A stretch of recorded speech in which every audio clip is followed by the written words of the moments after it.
Quetta, Pakistan. Disgraced former Prime Minister Nawaz Sharif was in custody on Saturday, a day after the deadliest attacks in Pakistan's troubled election campaign killed more than 130 people, including a candidate.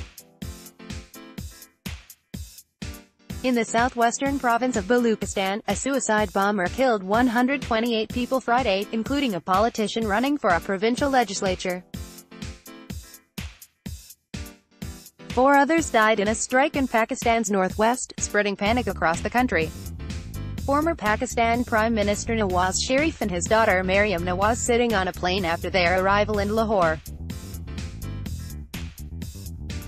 In a video message Friday reportedly from aboard his aircraft, Sharif said he was returning knowing he would be taken directly to prison. Handout, AFP, Getty Images. The attacks came hours before Sharif returned from London along with his daughter Maryam to face a 10-year prison sentence on corruption charges, anti-corruption officials said.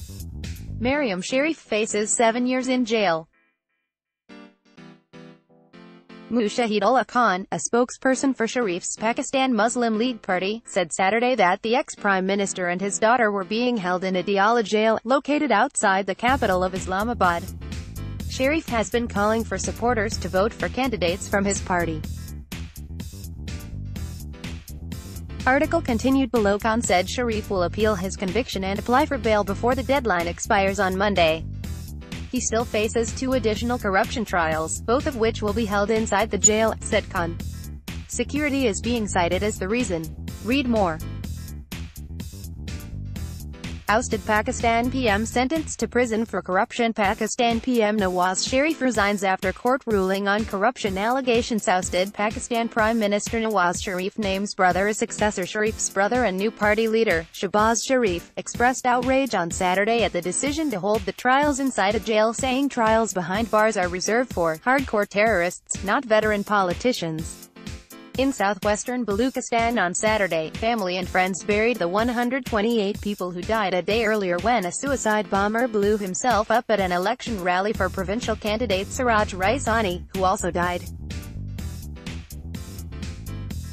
Article continued below. Caretaker Prime Minister Nasirul Mulk announced a nationwide day of mourning on Sunday to honor the dead. The Islamic State group claimed responsibility for the horrific bombing in southwestern Baluchistan that wounded another 300 people, straining Baluchistan's healthcare resources. The group gave no reason for the bombing. Raisani was running for the election on the newly launched Baluchistan Awami Party ticket. Appeals were made for donations of blood. Bodies overwhelmed the morgue as crying family members arrived to collect their dead.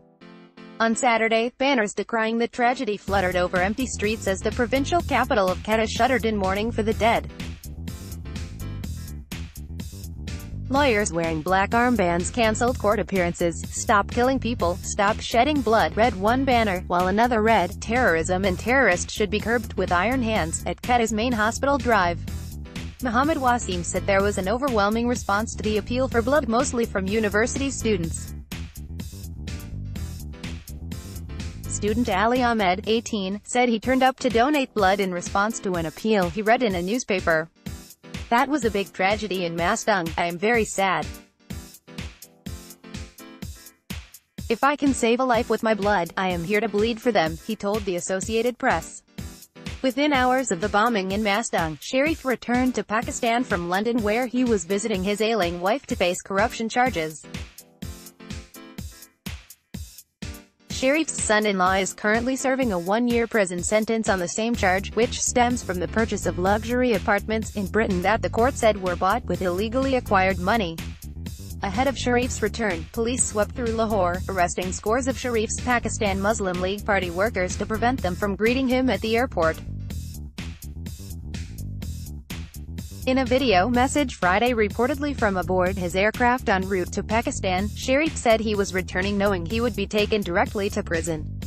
Sharif has been banned from participating in politics, and his brother Shahbaz Sharif, who now heads his Pakistan Muslim League and is campaigning for re-election on July 25, in a televised appeal to supporters from London earlier this week, Sharif said he was not afraid of prison and asked people to vote for his party.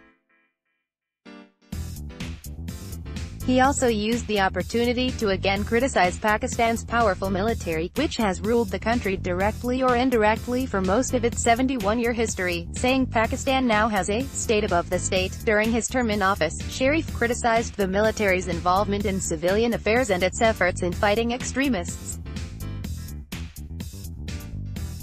Pakistani and international rights groups have accused the military of seeking to maintain its influence in the country's politics by keeping Sharif out of power. The military has denied the accusation. The military also said it is only involved in elections at the request of Pakistan's Election Commission. The army will deploy 350,000 security personnel to polling stations throughout the country on Election Day. Friday's bombings underscored the security threat. The first one killed 4 people in the northwest near the election rally of a senior politician from an Islamist party. The explosion targeted candidate Akram Khan Durrani, who escaped unhurt, and wounded 20 people, said local police chief Rashid Khan. Durrani is running in the July 25 vote against popular former lawmaker Imran Khan. He is a candidate of Muttahida Majlis-e-Amal, an election alliance of radical religious groups. The attacks came days after a suicide bomber dispatched by the Pakistani Taliban killed secular politician Harun Ahmed Bilor and 20 others at his rally in the northwestern city of Peshawar.